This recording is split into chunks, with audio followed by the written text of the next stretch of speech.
好，来继续来看这个婚林埔中乡马明山镇安宫来成立着5年千岁文化中心，而今仔日正式来开幕，要来保存传承国家的重要民俗。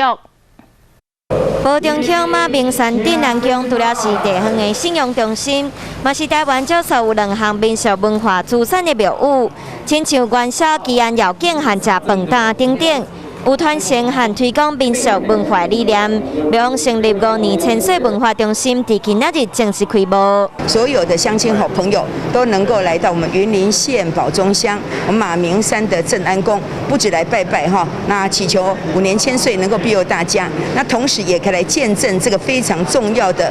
文化活动哈。